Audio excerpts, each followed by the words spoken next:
E como vocês lidavam com esse número grande de sócios no negócio que estava nascendo? E físico, né? Cara, a gente não tinha essa resposta no começo. Quando a gente lançou, a gente falou, cara, acho que o pessoal entendeu, isso aqui não é mercado financeiro. Se o cara pedir o dinheiro de volta, não tem liquidez. Ele tem que entender que é uma empresa, que pode dar errado. Tem que deixar claro, Tem que deixar claro.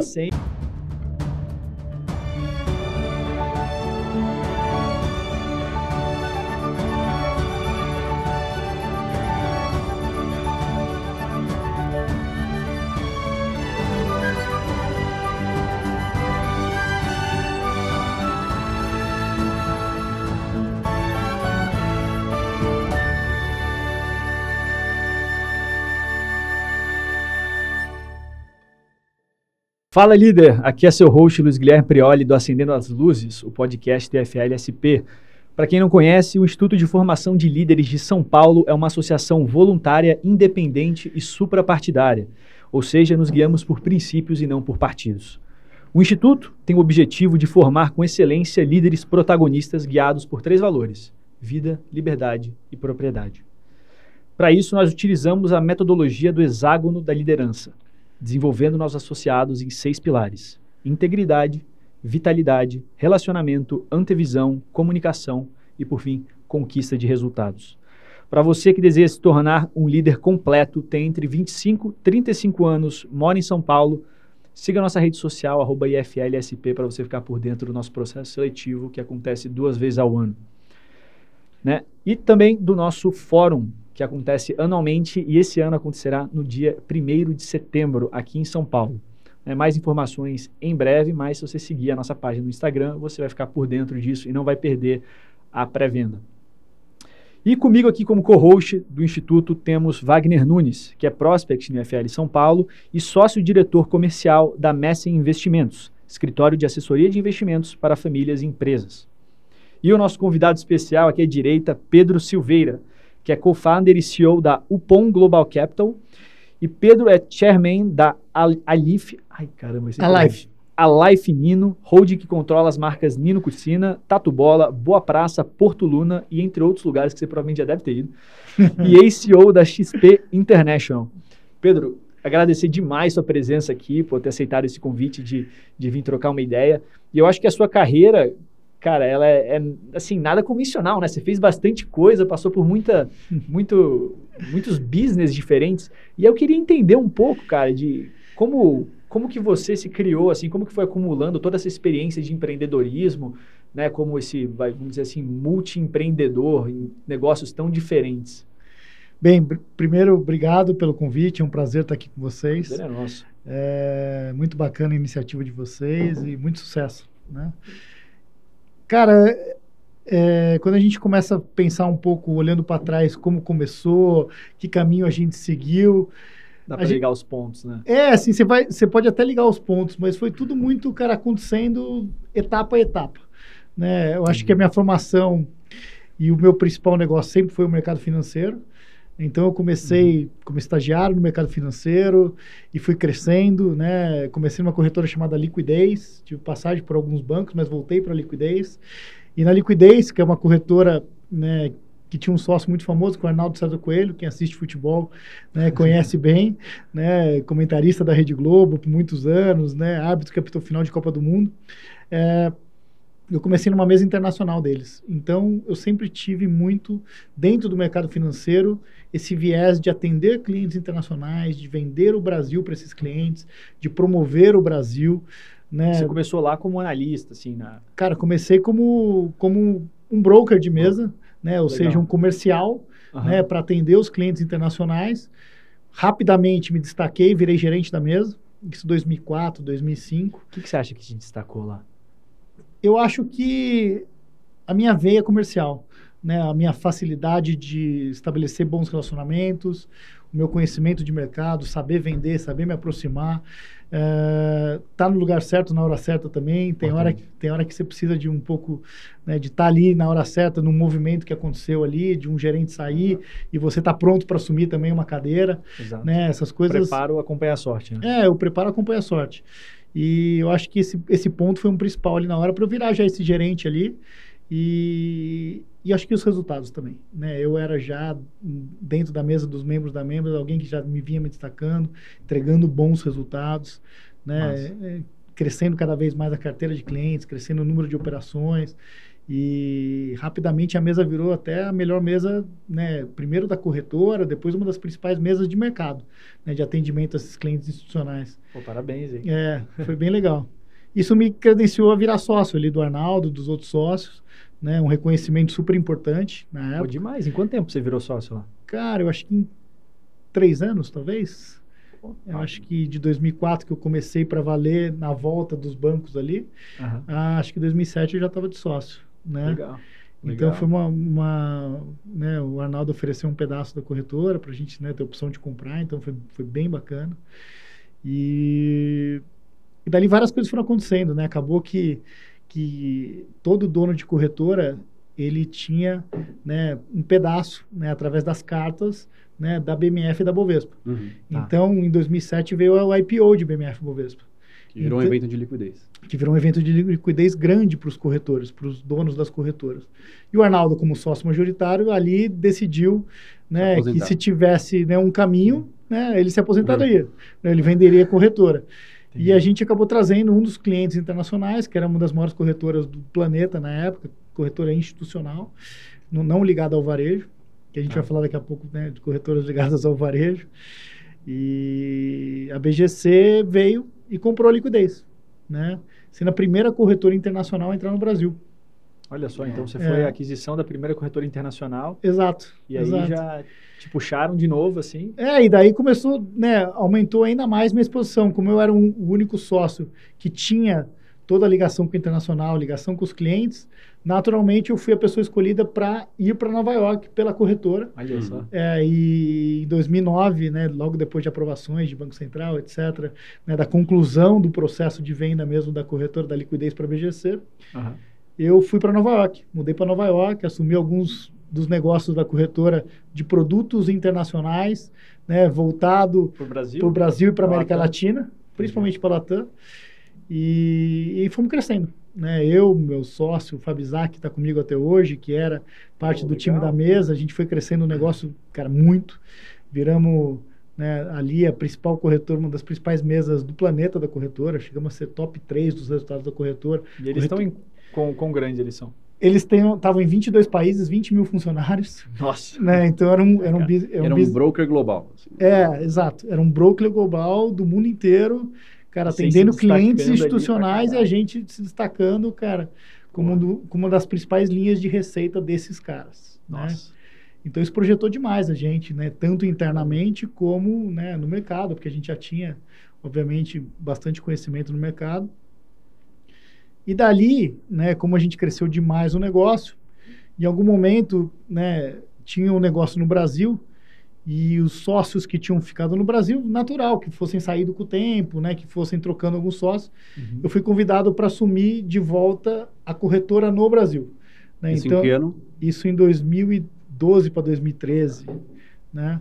Então, em 2013, eu saio de Nova York, depois de 4 anos lá, volto para o Brasil para ser o CEO da operação local. Né? Então, assumindo ali, na época, acho que talvez perto de 200 funcionários. E é legal contar que, nessa época, a BGC Liquidez era, se não a número 1, dependendo do mês, mas a número 2 dos rankings de volume da BMF. Caraca, então, era a maior corretora, ou a segunda maior, talvez algum mês terceira maior, mas estava sempre figurando entre as 3 maiores corretoras de volume do ranking. E a XP, na época, né, porque a gente vai entrar a falar um pouquinho de XP, porque mexe com a minha trajetória, a XP nessa época era a 18ª dos rankings. Né, então, a XP era uma corretora considerada ainda pequena. Né, uma corretora só varejo, 100% varejo. A XP, nessa época, tinha talvez 2 ou 3, né, olhando o institucional de BMF, de futuros. Tinha uma mesa já boa, mas ainda longe de ser primeiras do ranking na parte de renda variável, né, na parte de equities, mas ainda, cara, assim, não era nem conhecida no mundo institucional. Eu ouvi falar da XP a primeira vez, acho que em 2012, né, e a gente conhecia todas as corretoras, né, a XP ainda era pequena. E uma pergunta, assim, você estava lá, baseado em Nova York, focado, completamente imerso na empresa, e aí você optou e você escolheu voltar ao Brasil, cara, você escolheu voltar para a guerra, assim. Qual que foi a mentalidade por trás disso? Pois é, cara, é uma decisão interessante. Nunca é uma decisão só que envolve trabalho, envolve família também. Eu estava com a minha esposa lá em Nova York. Ela sempre preferiu morar no Brasil do que em Nova York, embora a gente tenha aproveitado demais o tempo em Nova York. Né? Depois a gente volta para Nova York, depois eu vou contar essa parte da história. Então não acabou aí, eu voltei, a gente morou mais 4 anos em Nova York depois. Legal. Mas era uma oportunidade muito boa dentro da empresa também. Era uma trajetória natural de crescimento. Né, de tudo que eu vinha conquistando, de começar na mesa, virar gerente, virar sócio, mudar para Nova York, cara, assumir áreas, né, não só de Brasil e América Latina, cara, voltar para ser CEO de um negócio, né, que era um negócio grande, era uma proposta interessante. Então, profissionalmente, era um desafio interessante. Eu já tinha começado a investir em negócios fora do mercado financeiro. Né, que no paralelo... Então foi quando você estava lá nos Estados Unidos que você começou a investir nisso? Ou não, você já foi aqui. Foi aqui em 2007. Né, porque eu contei que teve evento de liquidez, etc. Mas também a gente era bem remunerado, não dá para reclamar disso. Tava com grana e você falou assim, pô, o que eu faço? Abrir um negócio. Grana e estava solteiro na época também. Né, e veio esse amigo meu, que hoje é meu CEO da empresa, né, de bares e restaurantes que a gente tem. Da Life. Da Life, né, e que era um cliente do mercado financeiro. Era alguém que estava em Nova York, que eu viajava muito, já conhecia ele de antes, mas ele estava em Nova York e uma dessas visitas minha a Nova York, cara, fui jantar com ele e falou, cara, apareceu uma oportunidade. Né, um amigo meu me procurou, eles estão precisando de sócios para reabrir uma boate chamada Heaven. Heaven tinha aberto em 2005, 2006, fechado por um ano, em 2007 eles queriam reabrir. Né, a Heaven foi uma das principais boates do Brasil, de São Paulo, né? E a gente entrou como sócio da boate, né? Num lance muito de, cara, vamos, né? É pouco dinheiro, né? Se der tudo errado, ver que dá. Se der tudo errado, no mínimo a gente vai se divertir. No final deu tudo certo, né? No sentido que a gente fez um super retorno, né? A gente chegou a fazer, cara, algo próximo de 300% em 2 anos e pouquinho. Caramba. Né? Fizemos um payback, acho que em 4 ou 5 meses, né? No retorno financeiro.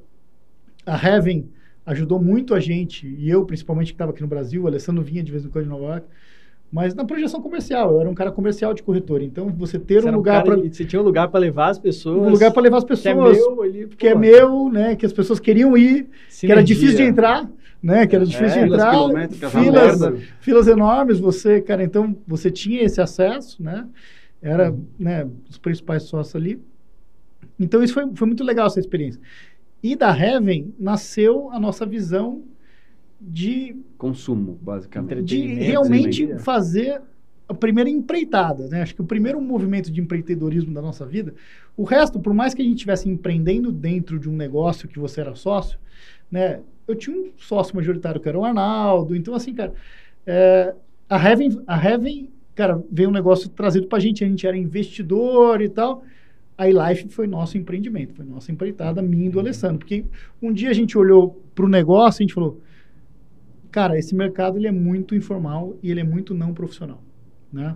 Tem pessoas que são muito boas, que eram nossos sócios, de criar o buzz, né? De fazer o negócio, criar o conceito do lugar, trazer as pessoas, fazerem as pessoas gastar, mas são péssimos em administrar, péssimos na gestão financeira. São os promoters, aí deixa eles como promoters e deixa cá o business aqui pra gente administrar. Exato, e a gente tem amigos nossos que pedem para ser donos de boate, donos de bares que nem a gente, falam toda hora, pô, a próxima empreitada de vocês nesse segmento, chama a gente, etc. Você já tem acesso ao capital. Acesso ao capital, e a gente, cara, 2 administradores de empresa, 2 gestores, 2 financeiros, cara, vamos montar um veículo, captar o dinheiro aqui e botar o nosso dinheiro, porque a gente gosta do negócio. Né? E você sabe que é rentável, né? E a gente gosta mais do negócio ainda se a gente souber que tem uma gestão. Né? E vamos chegar para esses sócios aqui e falar, cara, eu tenho dinheiro, me traz oportunidade. Então nasceu a iLife. A iLife era para até ser um veículo, era para ser um FIP, né? Era para ser um fundo. E no final, por alguns motivos e consultoria de advogados, etc., era mais fácil criar uma SA. Então a gente criou uma holding. Ela já nasceu com uma SA. Nasceu com uma holding. E foi legal que assim, que a gente falou, cara, qual é o nosso target? Pô, vamos tentar captar entre 5 e 10 milhões e tal. 5 e 10 milhões de 2010, né? 5 e 10 milhões de hoje. Né, cara, assim, vamos tentar captar isso. Pô, mas será? Não sei o que. Não, porque daí a gente começa, e daí a gente vai crescendo, e a gente reinveste o lucro e tal, não sei o que. Aí a gente foi, cara, montou o PowerPoint, não sei o que, fez toda a consulta de advogados, gastamos um dinheiro nisso e tal, montamos e fomos mostrar para os nossos amigos, cara. Cara, em 3 dias a gente captou 10 milhões, tivemos que fazer corte na demanda, que a gente falou, cara, se a gente pegar mais que 10 milhões também, puta, é exagero. A gente vai diluir muito. Cara, assim... Aí tivemos corte na demanda, pegamos 10 milhões em 3 dias, assim, o commitment de 10 milhões em 3 dias. Sabe que você tá com uma coisa boa nisso. Já teve né? a emissão primária. E eram 42 sócios. Caraca. Embora o capital meu e do Alessandro fosse equivalente a mais de 30%, os outros 65%, 70%, cara, era diluído em 40 pessoas. Caramba, então vocês diluíram bastante para essa captação? Assim, não, teve cheque de 50 mil, de 100 mil, de 200 mil. Vocês fizeram crowdfunding. Cara, foi quase um crowdfunding mesmo. Entendi. Né? E como vocês lidavam com esse número grande de sócios no negócio que estava nascendo? E físico, né? Cara, a gente não tinha essa resposta no começo. Quando a gente lançou, a gente falou, cara, acho que o pessoal entendeu, isso aqui não é mercado financeiro. Se o cara pedir o dinheiro de volta, não tem liquidez. Ele tem que entender que é uma empresa, que pode dar errado. Tem que deixar claro, Tem que deixar claro. Sem... Mas daí, naturalmente, os 3 primeiros anos foram de muito aprendizado. Os 3 primeiros anos a gente acertou em alguns e erramos em outros. Então, foi de 0 a 0, assim, grande, né? Foi assim, 0 de lucros, né? Assim, cara, tinha dinheiro, eventualmente, para girar, etc., para pagar os custos do começo da operação. Né? Então, nesses 3 primeiros anos, a gente foi se adaptando. E a resposta para isso foi, cara, assim, a gente está lidando com pessoas do mercado financeiro, que estão acostumados com isso. E alguns precisam de liquidez, alguns precisam de... Não, relatório sempre, né? Sempre relatório... Carta trimestral dos investimentos. Você fazia carta trimestral para eles? Desde sempre a gente faz carta trimestral. Legal. Hoje a gente faz carta mensal para os sócios. Né? Hoje são muito menos sócios, porque eu fui comprando todos ao longo do caminho, grande parte deles. Né? Por quê? Porque a gente criou um mercado secundário. Falou, você quer liquidez? Você quer liquidez? Cara, tem que saber que, cara, você vai botar um offer, você vai botar um bid, vai ter deságio, ou vai ter prêmio, dependendo da situação da empresa. Mas, cara, é assim que funciona. E nesse mercado secundário começou a dar mais tranquilidade. O cara botava um offer, aparecia alguém com bid, não sei o quê, começava a sair negócio. A maioria dos negócios foi eu que fiz, né? Acho que 80% dos negócios foi eu comprando mais ações da eLife. Mas deu uma tranquilidade, deu um tempo. Entendi. Além de relatórios trimestrais, prestações de contas, reuniões de conselho, reunião anual. Então, a gente fez uma empresa com uma boa governança desde o começo. Exatamente, né? Você está trazendo... Mas os 3 primeiros anos foi super difícil, né? Foi super difícil porque, cara, a gente errou muito, né? Fechamos, cara, abrimos uma hamburgueria que fechou, abrimos um restaurante italiano que fechou. Qual hamburgueria, cara? Era a Buddies. E depois teve uma outra que chamava CB. Cara, sim. A gente abriu... fechou, né? Fechou. Mas o mais emblemático era o Santo Vino. O Santo Vino é um restaurante italiano, cara, que explodiu, assim, muita demanda, mas a gente nunca conseguiu fazer dinheiro com ele, independente da demanda. E aqui que você julga era isso? muito mal, cara, mal gerenciado, custo alto, vários mas era fatores. Uma experiência animal. Era uma experiência muito legal, mas daí foi caindo naturalmente, porque também, como toda novidade, uma hora ela vai esvaindo. Isso eu sempre tive curiosidade. E a gente não sabia lidar com isso, né? Só que daí, ao mesmo tempo que a gente achou um modelo que era replicável e que a gente conseguia manter no tempo, com a mesma demanda, porque era um produto muito bom, que são os botecos. Nasce o Eu Tu Eles em 2010. O Eu Tu Eles é o nosso primeiro empreendimento. Mas quando a gente lança o Tatu Bola em 2012, né, e o Tatu Bola tem um ano espetacular, 2012 para 2013, e 2013 era o terceiro ano, né, desses 3 primeiros anos turbulentos, certo. A gente falou, cara, tá na hora da gente... Cara, parar de fazer experiências e ir por um caminho de um negócio. Ir por um caminho de um negócio que a gente sabe que está dando certo. Está na hora de investir nesse modelo de boteco, seja Eu Tu Ele, seja Tatu Bola, ou seja uma outra marca, que nem depois nasce a Boa Praça, né? Mas parar de arriscar outros modelos. Então a gente foi naturalmente saindo dos outros negócios, diminuindo, né, a participação dos outros negócios, vendendo, exemplo, etc. A gente teve a Ballroom, né, que foi uma boate famosa também. Então, a Ballroom, isso é uma dúvida mesmo que eu fico de curiosidade, né? Porque parece que eu me lembro da Fer, né? Tipo, elas pegam o nome desses de fora, aí eles trazem para o Brasil, aí fica assim 2, 3 anos, aí depois fecha e abre outra com um nome diferente no mesmo lugar, outro conceito. Sim. Tipo, como que funciona essa parte? Assim... Vocês já colocam ela desde o início com tempo de vida, assim, ela fala assim, não, a gente vai estar aqui por 3 anos e é isso e... Cara, a gente faz né, para abrir uma boate dessa, você tem que estar preparado para que 3 anos ela naturalmente diminua e feche, ou você que tem uma promoção muito ativa que você não consiga manter uma novidade, né? Tá. Ou um estilo musical. A gente hoje tem a Toca do Tatu, que está há mais de 5 anos e vai super bem, altos e baixos, teve pandemia, etc. Então, mas é um bom negócio e durando no tempo, que nem o Vila Mix, por exemplo, que dura muito tempo, independente de fase melhor e fase pior. Foi de vocês também, o Vila Mix? Não, Vila Mix não. Vila Mix não. Um exemplo que porque é um concorrente da Toca do Tatu que está aí há 6 anos. Né? Está ali perto. Mas a Ballroom, a gente acho que era natural, que abrisse, aproveitasse muito tempo, fechasse, e daí você abre outro negócio no lugar, você reaproveita e tal. Entendi. O ideal, você sempre espera que dure, né, muitos anos, mas você tem que saber que boate é um pouco diferente. Né? Tem o fator moda, tem o fator, né, novidade. Buzz, né, que você falou. É a palavra buzz, né, tipo, que você usou, que a gente usou. Mas é interessante, mas daí em 2013 a gente realmente decidiu focar em bares e abre o segundo Tatu Bola, o terceiro Tatu Bola, aí vem o conceito do Boa Praça, né, que a gente também, a diferença do Tatu Bola e Boa Praça é muito só uma questão musical, e a gente foi expandindo, daí a gente seguiu nessa toada. Entendi. E aí depois vocês entraram também em restaurantes. Então daí eu estava contando a história da XP e na verdade da... boa, BCG, e aí você não contou ainda sobre o da XP e de Nova York que você voltou. Porque em paralelo a tudo isso, você estava empreendendo nesse negócio. Então, você levantou esse business, né? Você fez a balada aqui, aí você foi, 4 anos fora. É isso. E esses 4 anos fora, aqui eu levantei, eu já estava fora, mas eu ficava indo e voltando muito, porque eu tinha clientes aqui no Brasil, etc. Entendi. Então, entre ir e voltar... XP ou como BCG? Como BGC, 2009, BCG, né? 2010. Quando eu montei a Life. Em 2013, quando eu volto para CC, eu vou voltar para a história do mercado financeiro. E depois eu faço o link com o resto do negócio da eLife.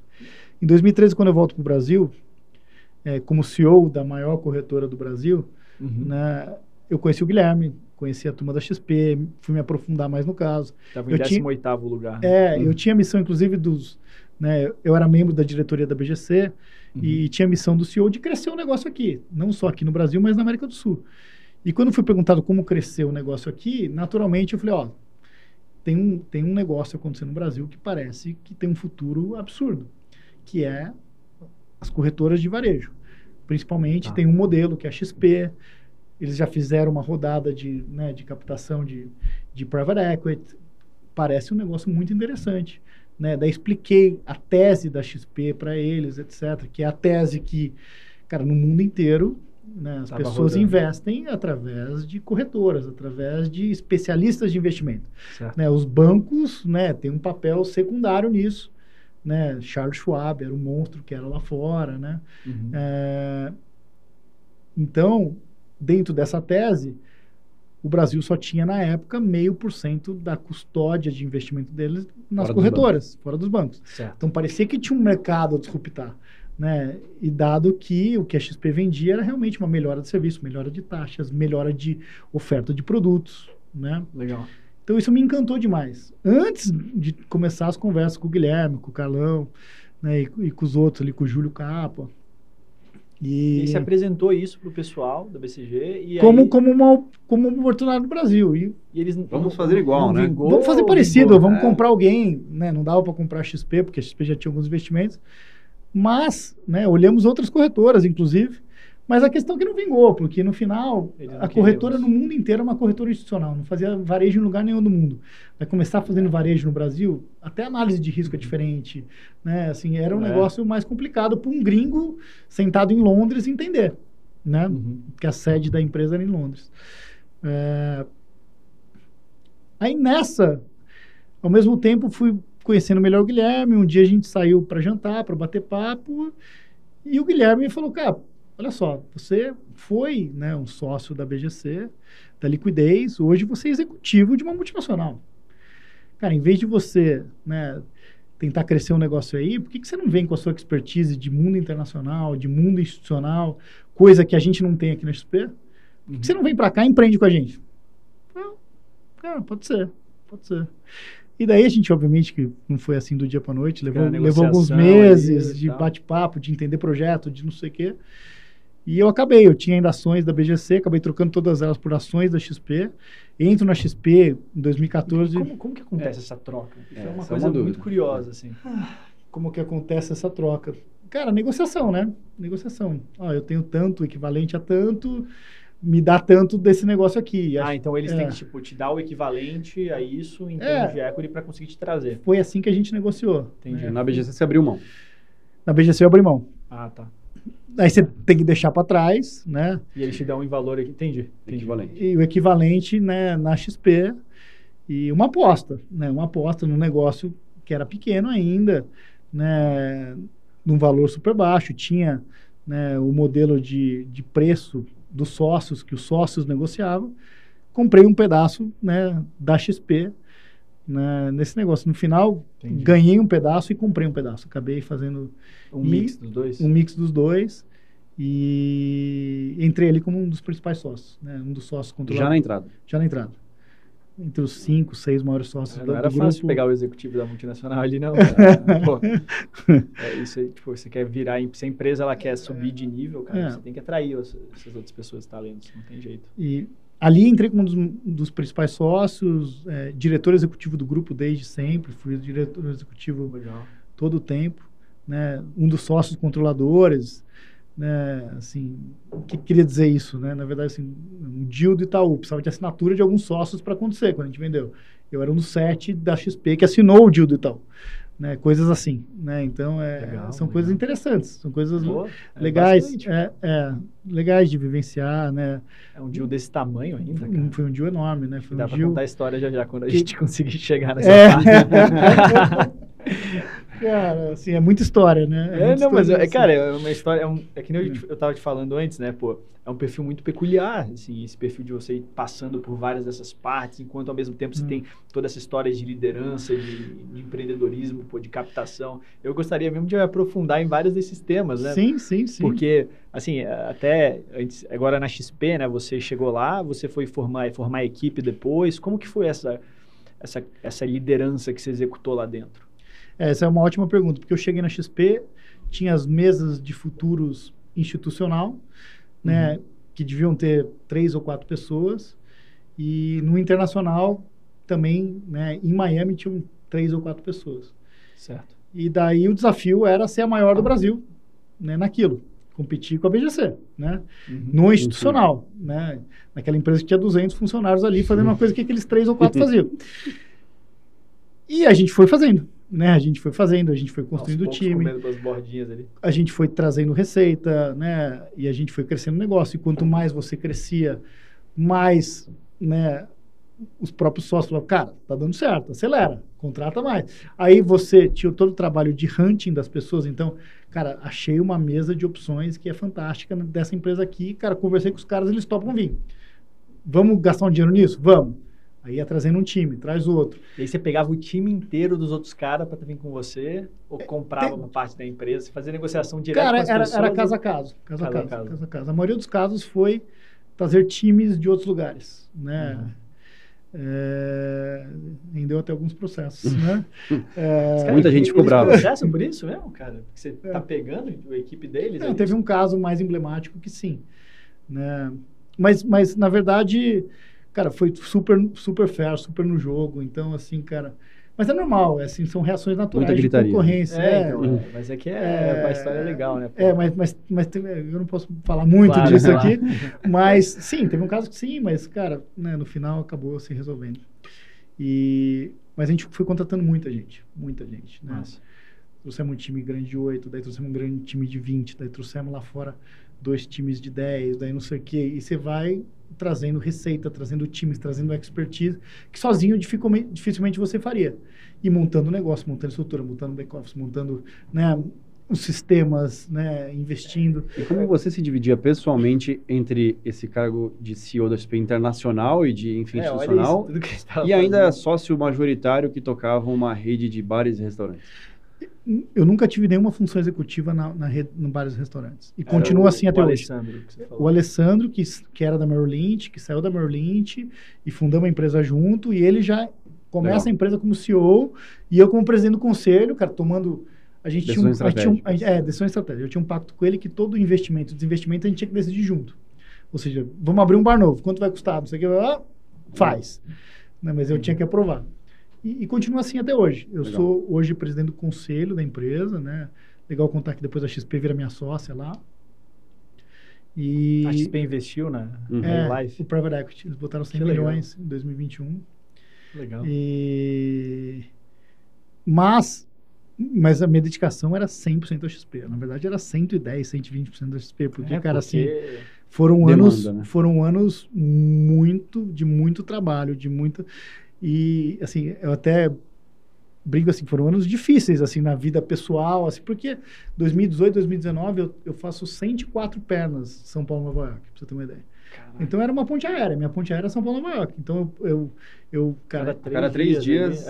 Não, 104 em 2 anos, né? Sim. 104 dias. Toda semana.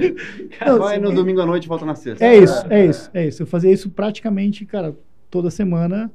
Passava alguns dias em São Paulo, alguns dias em Nova York, São Paulo, Nova York, São Paulo, Nova York, São Paulo, Nova York. Caraca. Então, assim, cara, o mundo ainda não tinha esse lance de fazer as coisas, né, tudo por tela. Porque a pandemia vem em 2020, né? Então, 2018, 2019, cara... Ainda não existia modelo de trabalho híbrido. Então, assim, foram anos muito intensos. E tinha Londres também, né? Tô falando só as entradas São Paulo, Nova York. Porque Nova York e Londres eu fiz mais, sei lá, 30 vezes ou 20 vezes ao longo desse tempo. A gente abriu um escritório em Londres do zero. Né? Chegamos a ter 25 funcionários em Londres. Né? Aí... Compramos uma empresa de desenvolvimento na Índia.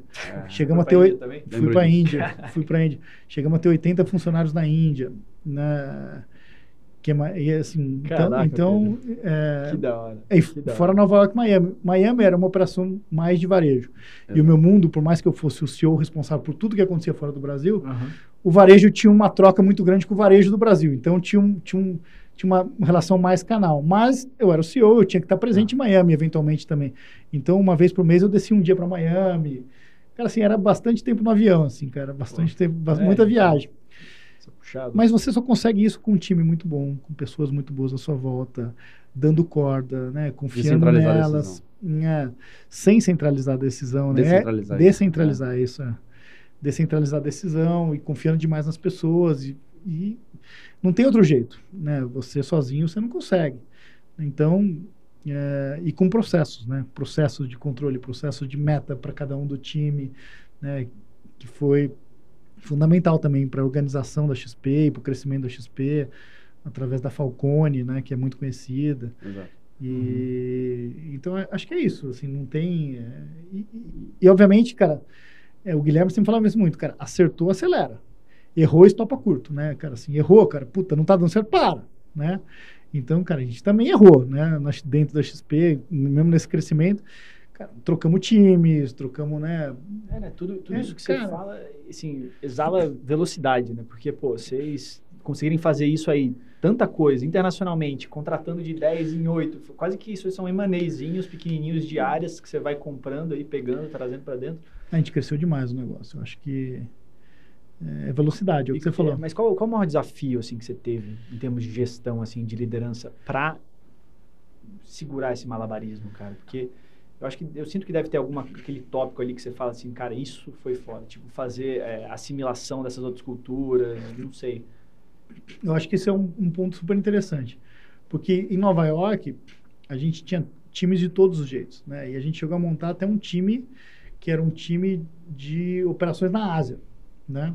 Então, assim, trazer essas pessoas para a cultura de uma empresa brasileira, né, sendo que elas estão acostumadas o tempo inteiro, cara, ninguém fala português, né, então assim, por mais que estivesse em Nova York, né, então a gente teve um time enorme de Latam, então, cara, assim, chegamos a ter, acho que 25 nacionalidades diferentes no escritório de Nova York, né, então assim, cara, tem chileno, mexicano, colombiano, argentino, aí tinha polonês, tinha sul-coreano, tinha indiano, tinha, cara, sei lá, você pode enumerar, tinha russo. XP International mesmo. Tinha americano, tinha canadense, tinha... Caraca. Cara, assim, sei lá. Todos unidos pelo inglês, o bom e velho inglês. Tinha francês, tinha inglês, tinha... Cara, e como fazer isso dar certo? Tinha romeno, tinha... Era assim, era... Diversity. Como fazer isso dar certo e como você alinha os incentivos da pessoa ao longo do tempo? Eu acho que assim... A Acho que isso a XP teve por um bom tempo, assim, muito Sim, tempo. Foi um dos sim. fatores de sucesso da XP. Alinhar incentivos e todo mundo vestia muito bem a camisa, ou veste muito bem a camisa lá na XP. Eu acho que acordos claros. Primeiro, acordos claros de remuneração, né, onde a pessoa se incentiva o suficiente para ela crescer ali dentro. E você ter as cenouras, né, que no caso da XP era partnership, que conforme as pessoas mais se destacavam, mais sócias elas viravam, mais sócias elas, né, se transformavam na empresa. E essas métricas eram claras? Assim, se você fizer isso, O você vai poder... né? Cara, eu vou te falar, crescer, não, no começo não, mas o trabalho que foi sendo feito conforme a empresa foi crescendo é de cada vez mais deixar as métricas mais claras. Tinha alguma subjetividade? Tinha, porque tem fator pessoal, lá, tem sempre fator, né, independente do resultado da pessoa, de quanto, cara, ela contribuiu no todo, de quanto ela é de time, né, de quanto, cara, sempre tem uma subjetividade, mas o trabalho foi muito bem feito em deixar cada vez mais a subjetividade de lado, mas é impossível, né, assim, a métrica pela métrica só, cara, assim, é muito difícil, mas foi cada vez mais com métricas e dados e caminhos e cada vez mais gente participando do processo. Tinha uma época que era assim, cara, não, eu decidi que aquele cara vai virar sócio, se ele levava para o comitê, ninguém falava nada. Não, mas por quê? Como? Não sei o quê, métrica, blá, blá, blá. Toda uma a governança ela foi aumentando. A governança foi aumentando e foi sendo feita de maneira natural. Mas foi muito interessante. E lá fora, isso no Brasil e lá fora também tinha essas métricas, mas lá fora você tem muita questão do contrato. Então você contrata as pessoas e os times com regras muito claras. E regras que você não pode quebrar. Você contratou o cara por 3 anos dizendo que ele vai ganhar 30% do que ele fizer, cara, e que se ele passar disso ele ganha isso a mais e que não sei o quê. Cara, essas regras são imutáveis, assim, a não ser que você sente com ele, negocie a regra e ele assine um novo contrato mudando a regra. Cara, se você quebrar qualquer coisa do contrato lá fora, cara, assim, é rápido, né? Assim, você não pode fazer isso. Entendi. Então, lá fora era mais, cara, assim, mais ainda, né? Bem objetivo. Bem objetivo. Então, você construiu tudo isso na XP, né? Ownership total, porque você entrou lá como sócio, um dos sócios executivos, diretor executivo, né? E aí depois... Eu lembro de uma fala do Guilherme até assim, cara. Qual? Essa questão de você realmente confiar nas pessoas e dar corda, etc e tal, é fundamental para você crescer. Que imagina, cara, assim, o Guilherme, cara, a quantidade de assuntos que ele tinha olhar no Brasil. Enquanto isso, eu crescia lá fora e a gente, né, foi... Eu lembro de um oficial de liderança dele que o Guilherme falou, cara, ele fala para todo, ele dando o exemplo de você realmente dar corda para as pessoas e você, né, dar ownership para as pessoas, ele usou, ele falou, cara, você acha que eu sei tudo que o Pedrão tá fazendo lá fora? Eu não faço ideia do que ele tá fazendo lá fora. Eu só sei que, cara, se tá dando certo, vai, acelera. Entendeu? Tipo assim, cara, você acha que eu sei o que ele tá fazendo lá? Não, assim, no sentido, não que ele não tinha controle da empresa, pelo contrário, né? Tipo assim, mas que, cara, ele não precisava entender de todas as linhas de produtos que eu tava abrindo, exatamente, né? De todas as linhas de negócio, assim, cara, é uma questão... É um sucesso da cultura, né? Ele sabe que seus incentivos estão aliados com o dele, então ele pode relaxar, porque... E do mesmo jeito que quando deu errado, também falou, cara, tá dando errado, vamos diminuir aqui, cara, né? Vamos diminuir, porque, cara, né, por mais que tá falando que vai dar certo, cara, os resultados estão sendo diferentes. Então, total. Cara, e agora eu até lembrei, o Guilherme, ele foi convidado nosso no fórum que o Taleb falou. Ah, que legal. Ele estava falando lá também, naquele mesmo fórum. Caramba, acho que 2 anos atrás o Taleb falou. 2019, né? Cara, a gente tá em 23. Foi 19 que o Taleb falou. Acho que foi 19. Caraca, não, diz que foi 20.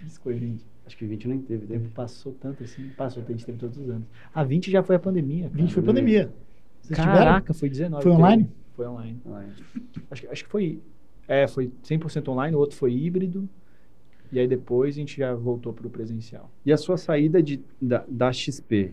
E o tempo... Assim, saiu da XP... Quantos anos você ficou lá? 7 anos, né?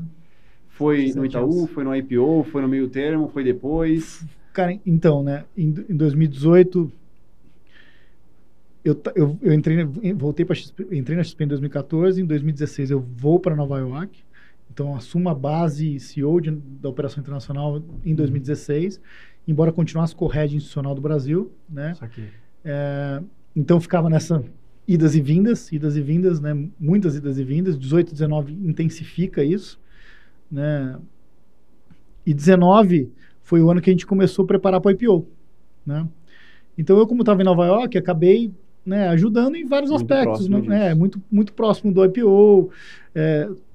Tudo do IPO acontecia no escritório de Nova York, os bancos iam lá para fazer os pitches, né? A gente tinha conversas com as bolsas, né? Todo mundo de gravata. Embora não fosse minha função na empresa, o cara, CFO, o Bruno Constantino na época tocou de maneira brilhante o IPO, eu estava ali envolvido de alguma maneira. Entendi. Então, em dezembro, e ao mesmo tempo, né, com a esposa lá, 4 anos de novo, etc e tal. Já tinha filhos? Eu já tinha um pouco na minha cabeça que, né, ali muito próximo do IPO, que depois do IPO, acho que talvez meu ciclo estivesse se fechando na XP e eu voltasse para o Brasil, até porque eu acreditava demais no negócio de bares e restaurantes, mas que eu também queria, né, empreender de outras maneiras aqui no Brasil.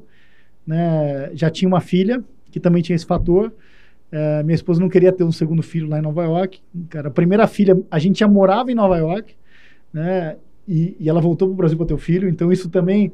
Né, no final, cara, ela ficou no Brasil 6 meses e eu indo e voltando. Puxa. Eu tenho uma história engraçada para contar, que é o seguinte.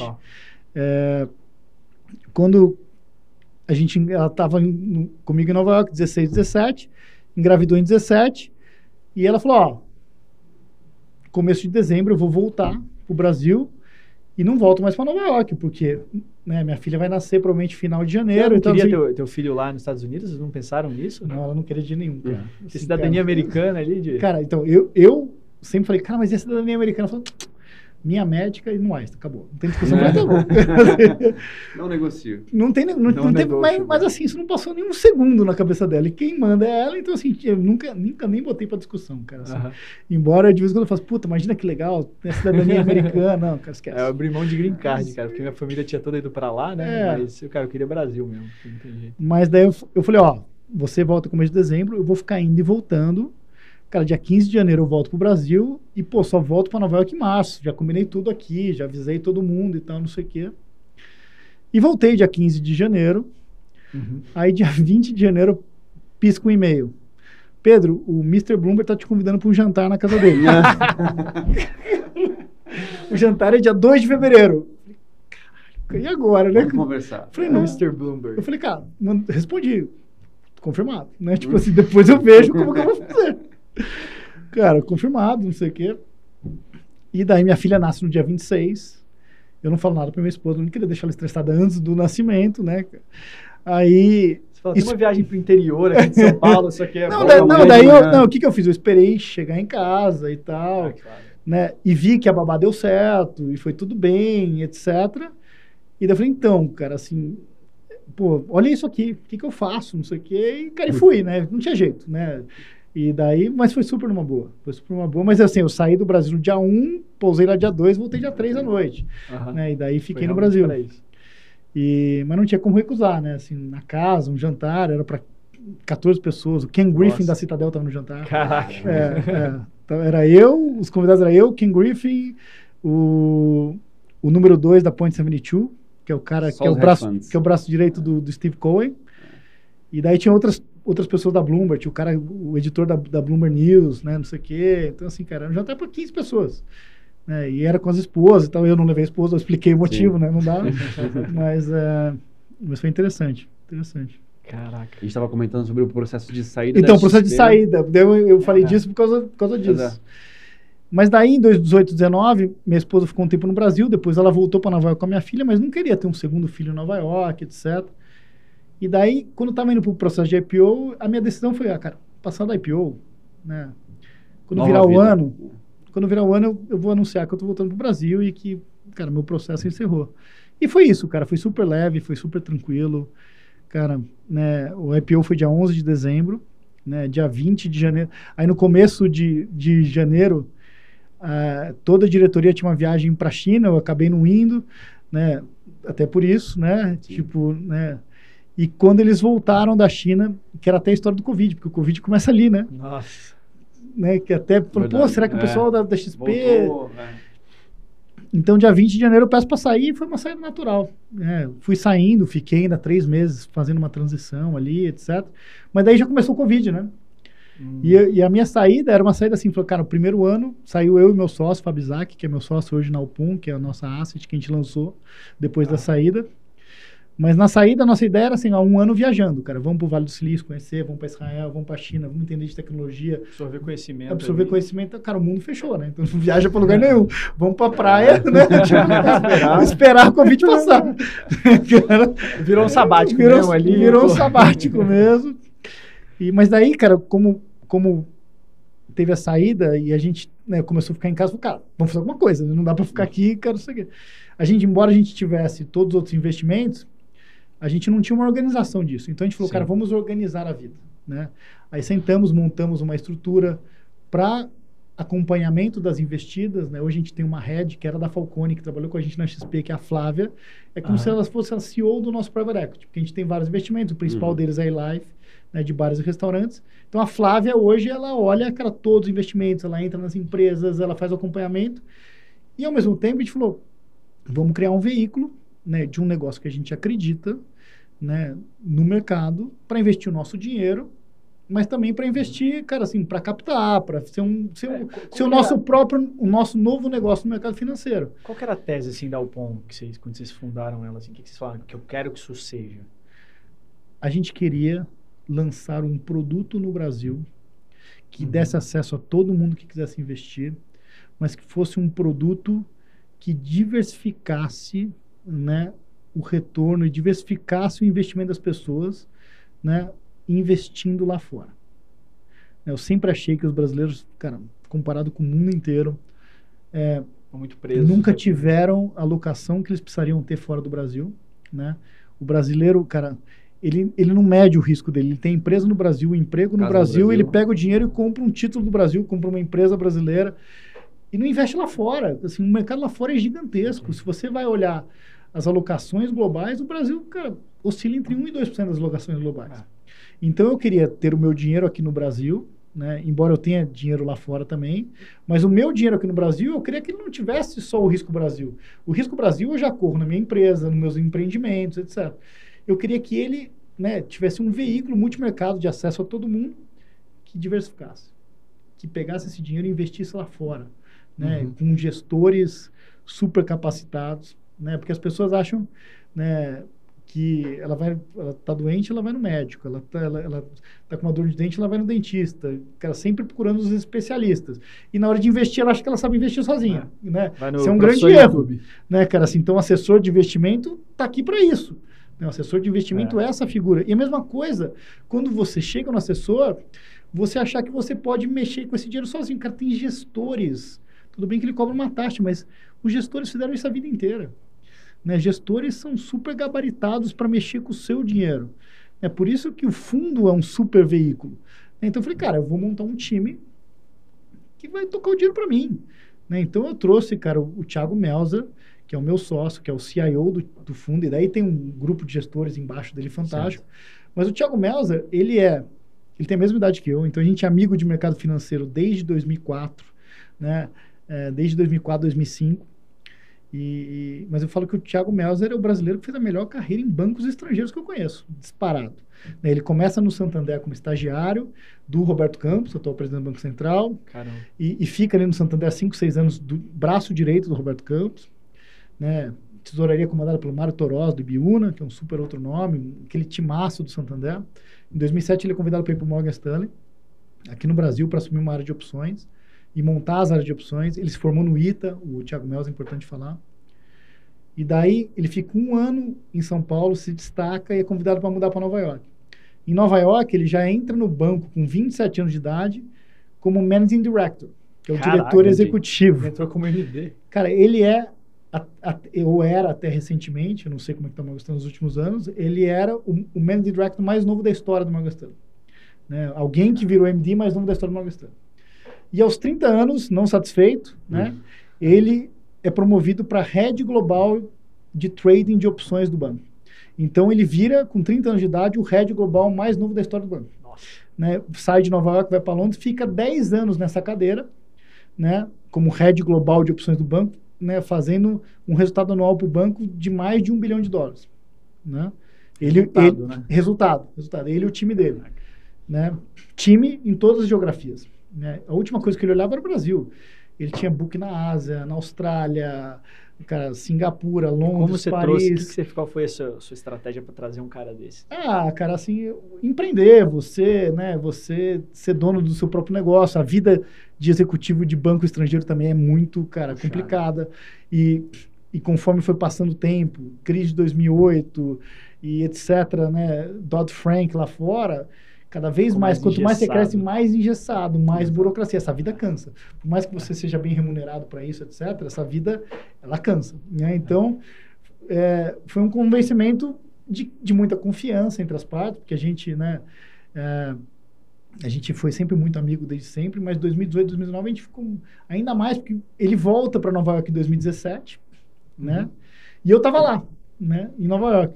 Né? Quando eu ia para Londres, eu sempre encontrava com ele, etc., mas em Nova York a gente se reencontrou e a gente se via toda semana. E quando você é muito amigo de alguém, você fala, cara, e aí? Vamos fazer alguma coisa, né? Tipo assim, cara, você tá feliz aí? Eu tô. Mas, cara, será que não tem alguma coisa mais legal? Cara, é muito louco isso, né? Porque, porra, começa a falar assim, o que a gente podia fazer junto? Exato, cara. Você começa a pensar e você... Não, assim, tinha dia, cara, que era quarta-feira, 2 da tarde, e, cara, tô muito cansado, cara, vamos tomar uma cerveja, vamos. Aí saía, ficava meia hora que fosse, mas só pra desaliviar daquele estresse de escritório e tal, não sei o quê, e voltava. E o Morgan Stanley e a XP era uma quadra uma da outra, em Midtown, né?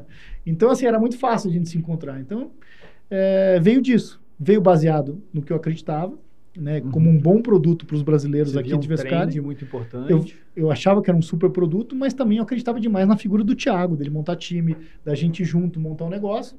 E, cara, começamos. Aí, obviamente, que eu tinha que pedir... Essa história é legal contar, porque eu tinha um non-compete com a XP enorme, de 3 anos, né?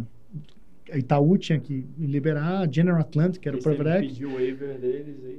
E daí, numa conversa dessa, né? Ali, quando a gente decidiu mesmo, vamos fazer, isso era setembro de 20. Eu já tinha saído da XP oficialmente há 6 meses, tinha saído em março, abril. Tá. Eu falei, cara, eu não posso fazer nada sem pedir o aval. E marquei uma conversa com o Guilherme. Embora a gente fosse muito amigo, a pandemia, a gente não se encontrou, né? Porque era pandemia ali. Aí eu liguei para ele e o Guilherme, mas me conta de tudo. Eu comecei a contar de todos os negócios, etc. E, obviamente, dei um destaque também para os bares e restaurantes, que era um negócio que a gente estava investindo, que durante a pandemia, por mais que tivesse fechado as coisas, eu comprei muita participação na pandemia. Foi na pandemia que eu comprei o Nino, né? O Nino não existia no grupo. O Nino é uma compra minha, que depois eu faço a fusão com os bares e restaurantes. Né? Eu comprei o Nino no meio da pandemia. Né? Assim, no meio sem faturar, com valuation lá embaixo. Assim, um bom valuation, né? Não posso falar isso para os meus sócios. Mas era, cara, assim, o que seria um valuation justo no meio de uma pandemia se você está fechado? E quanto tempo vai durar a pandemia? Né? Vai voltar, não vai voltar? Então, assim, cara, era um cenário de muita incerteza, mas comprei participação na iLife, comprei participação no Nino, e contando essa história para o Guilherme falou, cara, a gente tem que ser seu sócio nesse negócio. Eu acabei de montar um private equity aqui, captamos um BI 400. Você tem que falar com o Chu. O Chu é o head do private equity. Né? Óbvio que o Guilherme não pode tomar decisão pelo private equity, para deixar bem claro aqui. Mas o Guilherme pode falar, cara, fala com o Chu, porque eu acho que é um caso legal pro Chu. Bem encaminhado. Bem encaminhado. Não, nem sei se é bem encaminhado ou não. Porque eu digo que, tipo, é que você já trabalhou lá há muito tempo. Sim. Não tem... e eu já conheci o Chu. A gente chegou a ser conselheiro junto da XP, né? Ah, legal. Então, o Chu era investidor da XP. O Chu é o primeiro... Com a Actis. Né, com a Actis, né? O Chu foi o primeiro investidor de private equity da XP. Saquei. Então... Aí você apresentou para ele... Apresentei para ele o projeto, a gente fez modificações do projeto, no sentido que, cara, gosto disso, mas e se tivesse aquilo, cara, fomos, né, moldando e aconteceu, né? E aconteceu a decisão de investimento deles. Eu acho que hoje a gente é um dos principais investimentos do private equity da XP, porque a empresa está indo muito bem. Caramba, né? O negócio cresce muito, a gente cresceu de 21 para 22, embora tenha um efeitinho de pandemia ali em 21, mas crescemos 97% da empresa, né? Esse ano a gente pretende crescer mais 65% na meta, acertamos o ritmo de abertura de bares, abertura de restaurantes, então, né? Foi nessa conversa que eu liguei para pedir o aval, né, Guilherme, eu preciso que você me libere para abrir o POM, porque o POM não é competir com a XP, porque o POM é um fundo e a XP é uma distribuidora, né? Embora ela tenha fundo, mas, cara, é muito pequenininho, né? Assim, cara, é outro business. O Guilherme liberou, obviamente, né, para eu montar o POM, tanto que o POM tá aí. Nessa conversa acabou surgindo a primeira conversa com o Chu, que, né, acabou acarretando da XP virar minha sócia. Na Upom ou na eLife? Na eLife. Na eLife. Na eLife. Na Upom, a XP só me liberou, né? Entendi. Me liberou para montar o Upom, coisa que pelo non-compete eu precisava, né, fazer, alinhar isso com ele. É justíssimo, pô. E quais são os seus objetivos de longo prazo para as duas empresas? Assim? E o que você acha que você precisa fazer para chegar lá? Na eLife você tem uma rede de bares e restaurantes, que é um setor super meio que informal no Brasil, pouco profissionalizado, mas muito grande. E na Upom você tem uma gestora de multimercado, por enquanto, que é um setor que chove gestoras por aí já. Quais são suas principais dificuldades em cada setor e onde você acha que dá para chegar? Não, é excelente, excelente. Na eLife, a gente está dentro de um mercado de 400 bilhões de reais por ano, né? Tem gente que fala que é 300, tem gente que fala que é 400, tem gente que fala que é 250. Vou ficar com o maior número, que é o que eu gosto mais. O que é um mercado de 400 bilhões de reais por ano? Refeições fora do lar dos brasileiros. Tá. Né? Ou um delivery, ou um restaurante, ou um bar, ou um café da manhã. Então, em um mercado extremamente informal, onde o maior player do mercado não tem mais, assumindo 400 bilhões, o maior player de casual, né? Não estou falando de fast food tem alguns players um pouco maiores, McDonald's, Burger King, etc. Mas de bares e restaurantes, né? O maior player não tem mais que 0,5% desse mercado. Que é a IMC, não? Não, a IMC fatura menos. Que eu acho que é o Outback. Tá. Né? Acho que o Outback é o maior player desse mercado. Né? Seguido de Madeiro, seguido de Coco Bambu, seguido de alguns outros players, né, relevantes. E depois é tudo muito pulverizado. Né? Extremamente pulverizado. Então, eu acho que a gente tem capacidade, sim, de ser o maior e melhor grupo de hospitalidade do Brasil. Esse é o meu objetivo. Né? Esse é o objetivo através da eLife. É continuar crescendo a eLife através de crescimento orgânico e inorgânico, né? Através de M&As, etc., interessantíssimos que tem à disposição, de excelentes empreendedores, né? Crescer a eLife para ser, cara, a casa de todos os brasileiros, né? Assim, a casa fora de casa. A casa fora de casa de todos os brasileiros. Esse é o nosso objetivo na eLife. Na gestora, eu concordo que é um ambiente ainda mais desafiador para um produto que é um multimercado. Né? Um multimercado, né, que dado os juros muito altos, produtos de renda fixa, incentivos à indústria, etc. É um mercado de muito difícil captação, principalmente no ano passado, de crescimento, ainda mais quando você não tem histórico. Né? Você sabe a dificuldade. Você não tem a cota, cara. Você precisa de um ano fechado, depois você precisa de 2 anos fechados, você precisa de... Né, primeiros 6 meses você não pode nem divulgar a cota, depois você divulga. Mas daí você não tem um ano fechado. Aí você completa 12 meses, mas você não tem um ano fiscal fechado. Aí você completa 2022. Então, assim, a gente sempre teve muita paciência, a gente gosta demais do produto, acredita demais no produto, sabe que o cenário é desafiador, mas uma vez crescendo esse produto, cara, eu quero ser uma asset completa, porque eu quero ter a disponibilidade para investir meu dinheiro em vários produtos, né, e ser uma alternativa saudável para os brasileiros também. Esse é o objetivo da Upom, mas a Upom, obviamente, é uma startup ainda, né, assim, no sentido, embora a gente já tenha 500 milhões de reais, que é um volume grande, né, para uma asset que está começando, né, várias assets começam com 20 milhões, 30 milhões, 40 milhões, 50 milhões, né, 500 milhões de reais é um volume, né, já legal, né, já legal, cara, já tem break-even, né, na operação. Cara, eu estou começando. Então, vamos passo a passo. Né? O primeiro passo é fazer desse fundo, cara, cada vez melhor e maior. Né? Então, a partir daí, a gente vai ver os próximos passos da Upom, mas a ideia, sim, é ser uma gestora completa com vários produtos. Né? Pô, perfeito. Eu acho que, assim, Wagner, a gente conseguiu tirar uma história aqui, uma trajetória bem legal, pô, para as pessoas, principalmente, que querem empreender no mercado financeiro, cara, porque... Isso mostra que você não necessariamente também precisa ficar preso no mesmo setor, porque no mesmo setor você foi aí cuidando de vários business diferentes, sempre tentando usar o seu diferencial para conseguir se alavancar. Você não teve problemas aí com fronteiras, cara, você foi além aí pelo mundo inteiro, né? Acho que isso te deu mais visibilidade ainda do que ficar só um mercado aqui preso no Brasil, né? Porque você trabalhando lá, pô, você foi jantar na casa do Bloomberg ali, rapidinho bate e volta. Então, isso é muito legal. E voltar para o Brasil, eu acho que mostra também para alguém que teve tanto acesso lá fora, mostra realmente para as pessoas que estão pensando em empreender, que pensam em fazer coisa aqui no Brasil, o potencial que a gente tem aqui dentro. Sem dúvida, Porque sem dúvida. muita gente acha assim, não, pô, simplesmente eu vou lá fora porque é maior o mercado, é diferente. E às vezes para até executivos, né, vale a pena, mas quando você está pensando nesse business aí de realmente você ser dono de uma empresa e construir algo tão grande aqui... O Brasil tem muita oportunidade. Tem muita oportunidade. Quando tem problema, tem oportunidade. Né? Isso foi... Óbvio que o Brasil tem os problemas dele, tem as dificuldades dele, né? Eu acho que o Brasil poderia melhorar muito a questão de ambiente de negócio, acho que esse é o principal ponto, né, para o empreendedorismo, mas né, o Brasil tem muita coisa para fazer ainda, e tem um mercado interno muito grande, é uma economia muito forte, e eu acredito demais no Brasil, sempre acreditei, sempre vendi Brasil mesmo quando estava trabalhando com o internacional, então... Né, o trabalho era vender Brasil? O trabalho era em parte, né, às vezes não, mas em parte era vender Brasil, sim, quase a maioria do tempo. Teve horas que a gente estava fazendo vários outros produtos, vender América do Sul também, etc. Mas vender Brasil sempre foi a essência. Né? E quando a gente passa por tudo, cara, quando você tem que vender Brasil, até quando tá rolando um processo de pitch, cara, você acostuma, né? Cara, mas assim, ó, você não só vendeu o Brasil, como você aí que tem skin in the game, o nosso grande Taleb, você comprou o Brasil, né? Você tá aqui, cara, você tá vivendo isso, você tá empreendendo. Eu voltei pro Brasil para empreender aqui, para meus filhos crescerem aqui, né? Para estar aqui, para contribuir, né? Para empregar, cara. A empresa de bares e restaurantes vai acabar esse ano com 3 mil funcionários, né? Então, assim, é uma empresa... Está em crescimento. 3 mil famílias, né? São 3 mil famílias que, né, quer queira, quer não. Hoje a gente já tem 1.800, 2.000, cresce tanto que... Mas a ideia é acabar o ano com quase 3 mil funcionários. Então, é relevante, né? É grande e a gente acredita muito. Pô, e agradecer aqui, né, os nossos 2 patrocinadores, sendo um deles a Goldratt Consulting, que está aqui na tela, que não sei se você conhece, é uma multinacional israelense que utiliza a teoria das restrições. Legal.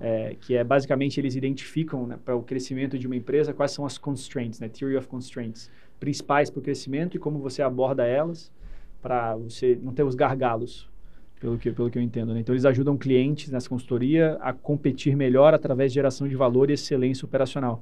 Então, se você tem uma empresa, ou você é um executivo, quer se diferenciar também, você pode entrar no site da Goldratt, com 2 T's, consulting.com.br. E também o nosso outro patrocinador aqui, a Polaris, que é a empresa pela qual eu tenho o prazer de ser sócio e diretor, né, que é um laboratório de manipulação que importou para o mercado brasileiro a tecnologia de PSPs, né, que são packs sustentáveis personalizados, e entrega para o Brasil todo fórmulas manipuladas com atestado de pureza 100%. E a gente preparou aqui para você, Pedro, obrigado. Um pack que a gente chama de pack imunidade. Então, você abre aí, você vê com o atestado de pureza, e aí você puxa aí, você vai ter esse... Muito legal. Deixa eu puxar aqui, um packzinho. O unboxing. Olha só, vamos abrir aqui. Aí você vai puxando aqui os packs. E já tem todas de manhã, as pílulas aí. Você consegue pack personalizar com o seu nome, com o horário para tomar, com o nome. Aí você vai destacando aqui, ó, aí você vê aqui atrás. Sim. Isso. Eu só não vou tomar uma ao vivo aqui, que amanhã eu tenho exames e eu ainda já estou em jejum. Então, aí, assim, cara, mas eu prometo que a partir da manhã... É bem legal, cara. Muito legal. Tomo os meus. Parabéns. Muito obrigado. Muito obrigado. E você, ouvinte aqui do FL, tem 20% de desconto numa fórmula que você precisar manipular. Você pode entrar no nosso Instagram, @saude.polaris, e falar com as nossas concierges pelo WhatsApp. Bem... Gente, lembrando aí mais uma vez, para você que quer se desenvolver como líder, para você que mora em São Paulo, tem entre 25 e 35 anos, fique ligado aí no nosso processo seletivo para você aplicar e não perca o nosso fórum. Se você já quiser começar esse treinamento antes de você entrar no FL, você pode fazer parte da nossa escola de negócios online, que se chama Um Pequeno Passo para a Liberdade. Então, se você entra no site do iflsp.org, você vai achar essa assinatura que você pode fazer para entrar nesse curso, que são mais de 10 horas de aula disponibilizadas de professores que são próprios associados do Instituto, pessoas de fora também, temas muito variados. E, Pedro, onde que as pessoas elas podem te encontrar, onde que elas podem te acompanhar, seja você, a tua empresa, no LinkedIn, qual que é o Instagram? A gente tem página do LinkedIn e minha pessoal no Instagram, Pedro Silveira. P de Silveira, é P-E-D-Y Silveira. Apelido de infância. Tá. E no Instagram, no LinkedIn, obviamente, está Pedro Silveira. Tem a página da A-Life, né? A-Life Nino, né? Grupo A-Life Nino. Todos os bares, Tatu Bola, etc. e tal, pode acompanhar os trabalhos lá. E tem o POM, né? O POM através de Instagram e LinkedIn também. O POM Global Capital. Perfeito. Né? E você, Wagner? Onde que eles podem te encontrar? Podem todo mundo seguir no Instagram, Facebook, LinkedIn, eu acho que são essas, e o nosso website, Messing Investimentos. Com 2 S's, né? Messing com 2 S's, M no começo e M no final. Perfeito. E aqui também de apelido de infância, LG, né, cara? Porque foi quando eu tava na 4ª série, eu tinha um amigo que ele é um coreaninho, aí ele virou pra mim, e aí LG, marca de TV? Pegou para sempre. Luiz Guilherme virou LG e agora já aceita. Não é Luiz Guilherme, LG, vou chamar de LG. LG Prioli, com 2 L's. Você me segue lá e no LinkedIn, Luiz Guilherme Prioli. Gente, muito obrigado e até a próxima.